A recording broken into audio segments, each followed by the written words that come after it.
A big thank you comes to you today from Dead Rabbit via Patreon for his long support of the channel. Eligeth and Kydele versus Gishath, Grumgully and Anikthea. Well, we've got fast mana there, otherwise wouldn't keep that, but the fast mana hopefully will stick around. We're up against colours that can remove it, but we'll surprise our opponents. Alright, and we draw on our first turn, so could obviously go for the Preordain here, but I'd rather save the Scry effect for hopefully when we get the Eligeth into play. Can help refill our hand with that. So we'll want to get up to 7 mana before we cast our opponent straight into this and use it as an Ancestral Recall. Playing with a friend of the channel, Vinny JRT is the Anikthea player and fancies an update from Lucy. Alright, I'll insert a quick update about Lucy during the edit. Nothing to report really. It's funny, I think it's a cliche with cats, but we've noticed it with him as well, that you buy him this myriad of toys and they're not particularly expensive, but he's got this little crinkly bag full of toys. One thing, apparently cats really like crinkly stuff. That's why we've got this laundry basket full of bubble wrap of all things. Seems like a strange thing, but he loves rustling around in this bubble wrap because cats like rustly things, which I never knew. And then another cheapo non-toy household item that he likes playing with is cotton buds, or I suppose some of you would call them Q-tips. What we do here, we play this game where I've got him on my lap here in the laundry basket, and I'll poke the Q-tip, the cotton bud, through the holes, and he'll try and catch them, and I'll go all over the place, and it'll be like a whack-a-mole type thing. And he goes absolutely nuts if it goes in the rustly bubble wrap. So yeah, point being that there's all these toys that he's got, and scratch posts and all this type of stuff, and all he really wants to play with is household items like laundry baskets and bubble wrap and cotton buds. So yeah, that's gratitude for you.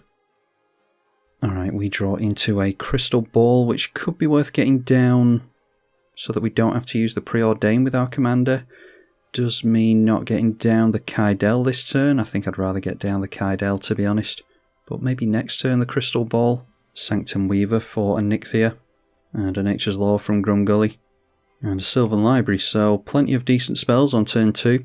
And there we see another island, so get the island into play. I think, like I said before, we're fine going for the crystal ball here.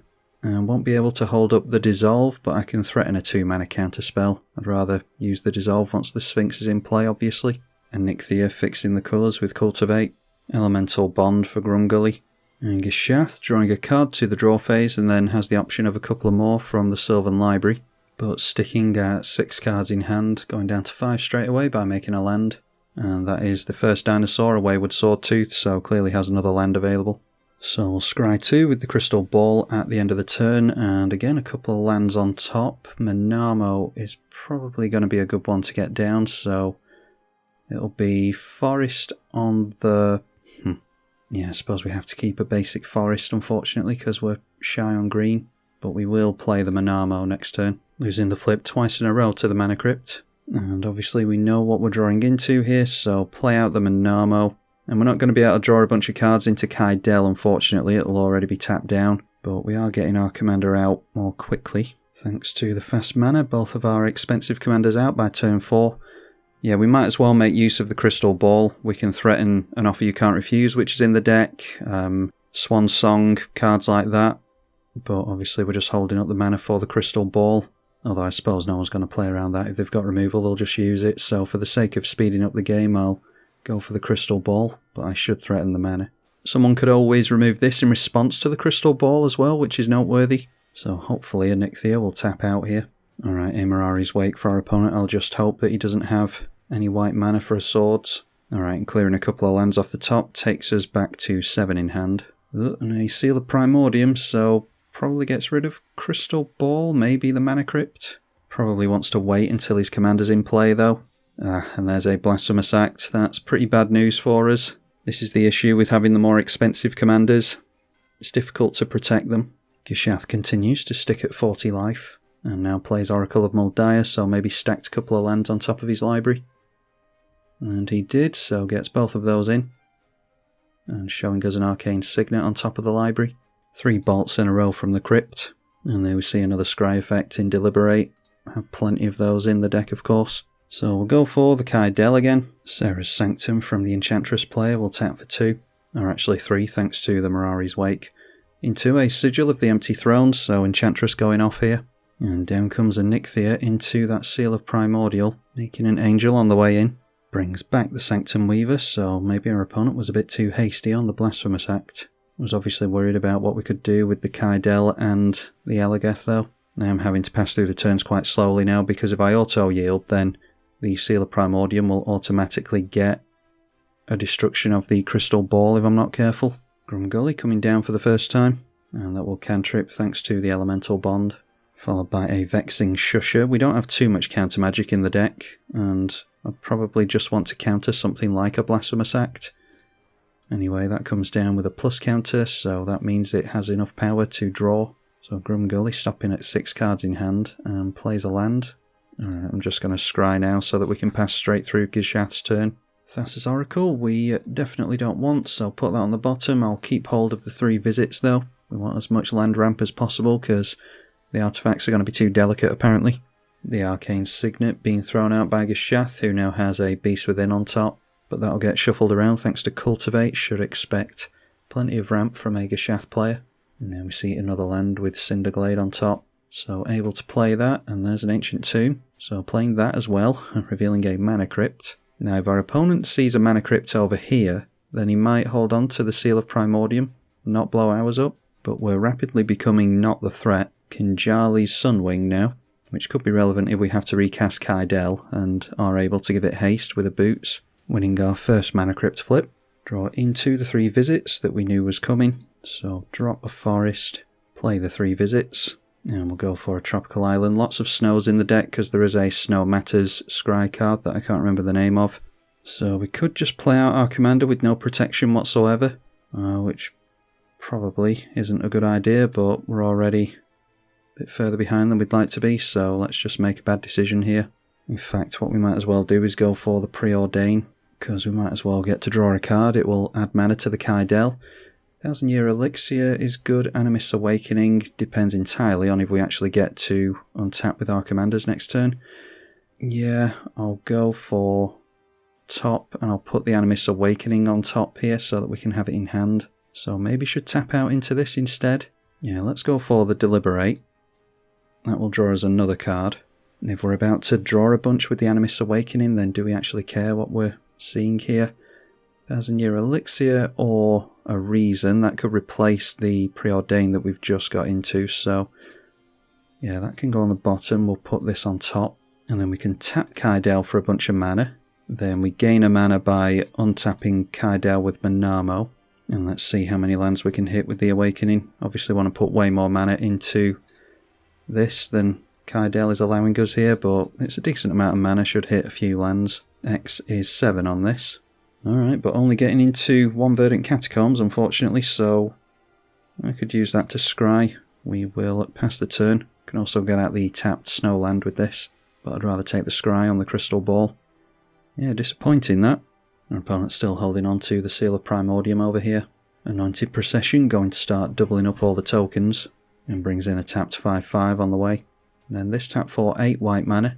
Alright, a Sphere of Safety after that, so definitely looking for an enchantment board wipe effect. And the Seal of Primordium went on to the Sylvan Library over here. Now seeing Cacophony Unleashed. When it enters the battlefield, if you cast it, destroy all non-enchantment creatures, so down goes our commander again. They'll blow up their own angels though at least. Glad I didn't play my Sphinx now, even though we did get blown out by Animist's Awakening. Turn 6 and we've already seen 2 board wipes. And the 5 power commander goes in at Grumgully, able to reanimate the Seal of Primordium. So getting 2 copies of the Seal of Primordium as 4/4s. I'm just going to go for the scry now so that I can pass straight through the turns. Our opponent does have a chance to blow up the Crystal Ball here, but that's the land in, so we get to scry. Alright, and that is a Temple of Mystery and Tamio's Epiphany. We already have 4C, so yeah, let's bottom... Do we need to bottom both of these? Are we just going for Kydele again next turn? I'll go for bottom on both of those. Could go for our commander next turn and then play the Reason to draw 3. Noteworthy that the Enchantress player does only have 1 card in hand now. Grumgully the Generous coming back into play after the wipe, and again we'll cantrip back up to 7 cards in hand. And then managing to make a land into Bitter Reunion. And with that, discards a Forgotten Cave. It would have been discarded anyway, so draws 2 with that. And down comes Gishath, Sun's Avatar. Just need to hope it's not going to come stomping in towards us. There are a couple of 4/4s in the way here, and not likely that they'll get down enchantments at instant speed, but that can be a threat. This probably comes in at us though. No, going in at Grumgully, that's fine. So taking the full hit for 7, and we will see 7 cards revealed. That is a lot of lands, and Awakening Sun's Avatar does nothing unless you cast it. A Zilortha, Quartzwood Crasher, Tempt with Discovery, and a Zakama, again is a cast trigger. So no ETBs, but can get some more dinosaurs going with this. Another Bolt from the Crypt, I think that's, what, 1 for 5? So not having the best of luck here. Don't know what card we're drawing into. Alright, a Seaborn Muse. We can make ourselves a Prophet of Kruphix if we can draw into Chromatic Orrery or Leyline of Anticipation. So drop an island. One thing we could do is go Seaborn Muse and the Sphinx, and then hold up Dissolve as a means of protecting our board. And we'd be able to Crystal Ball regularly as well and put something decent on top, so let's go for that. And then if Interaction gets used again, board wipes get used again, then at least we haven't had our Sphinx blown up. Should be able to refill our hand quite nicely with the scry cards that we have available. So we just need to pray that we can untap here. We're going to have to hold on to priority so that we can give this hexproof as well. And I suppose we might as well scry before anything else in case we want to put stuff on the bottom. That is another land and Ominous Seas.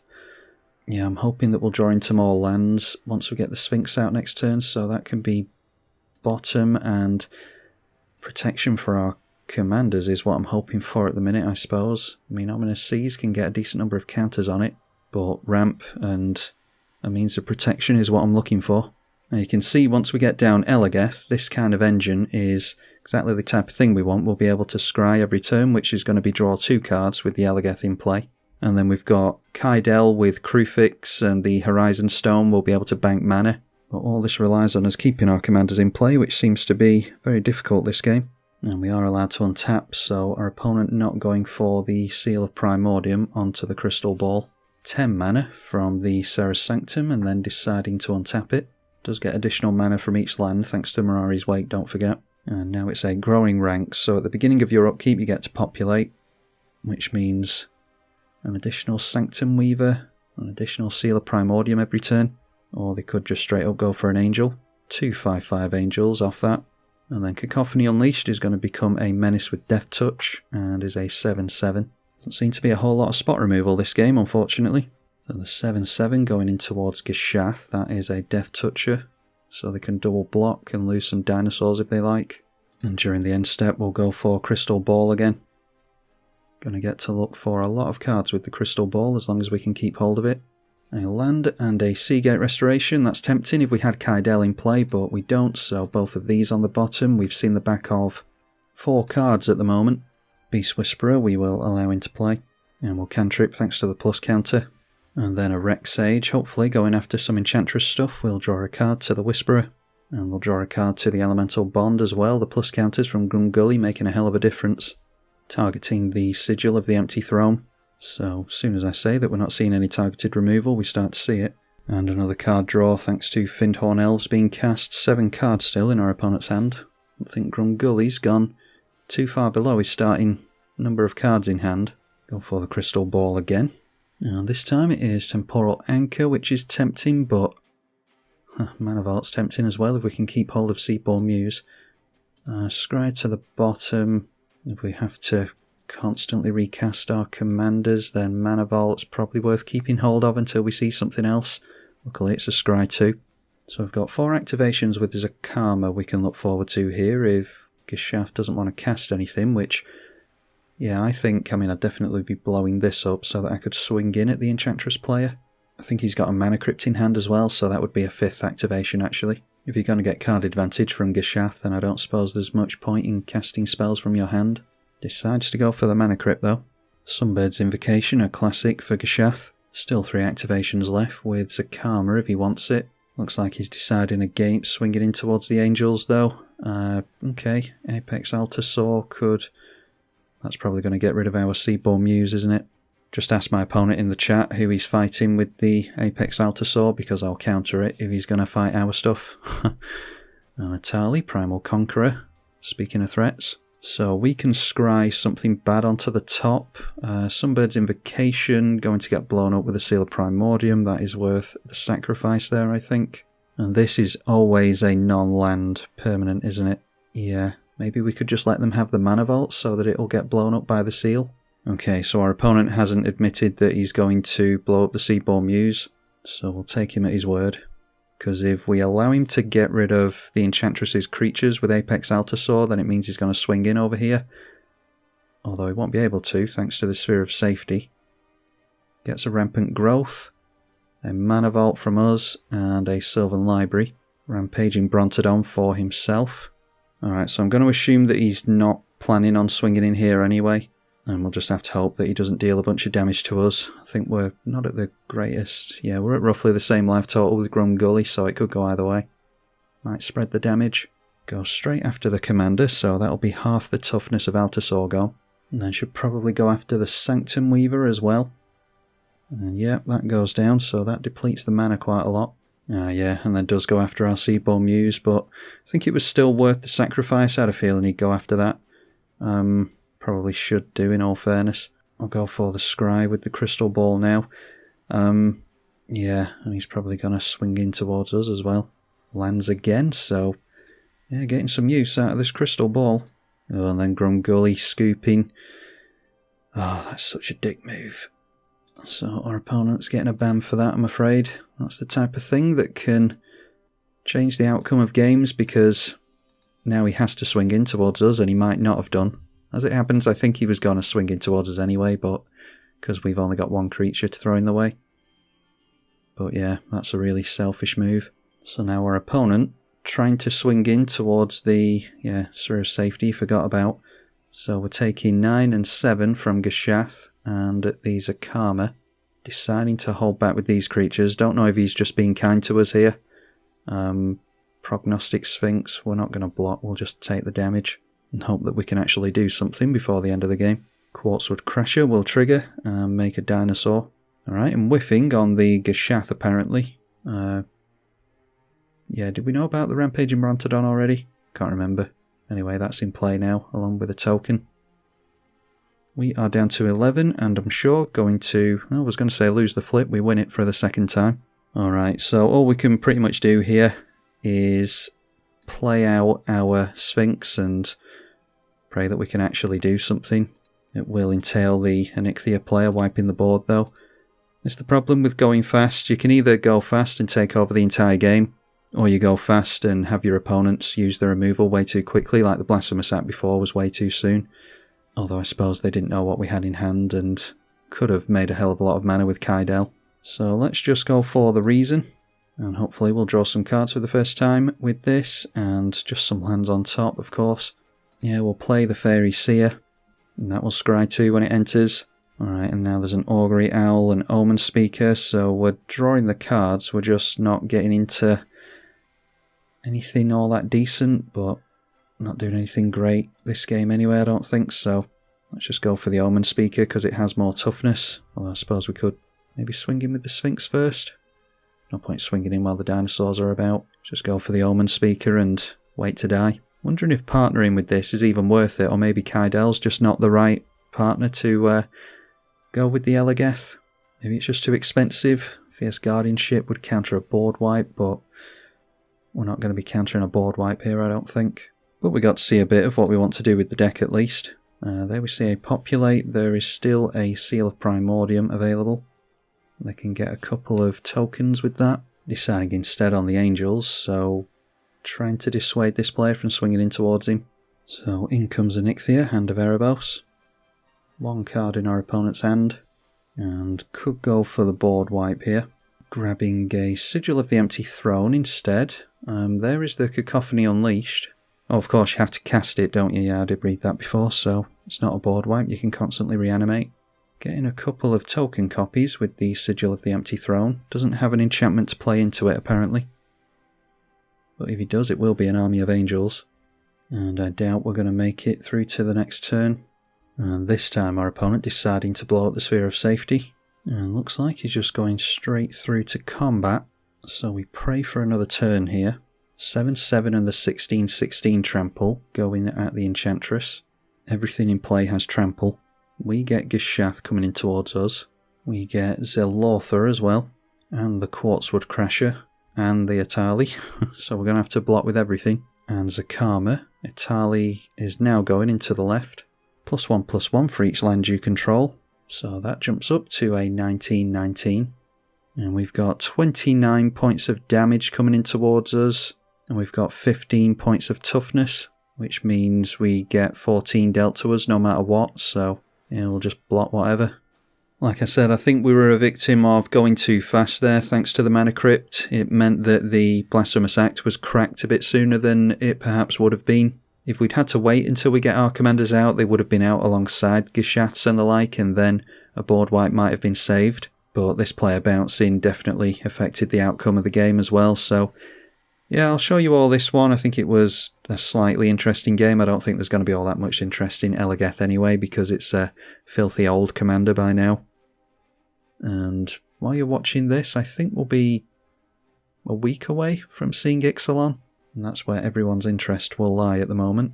All the angels ganging up on the 19/19.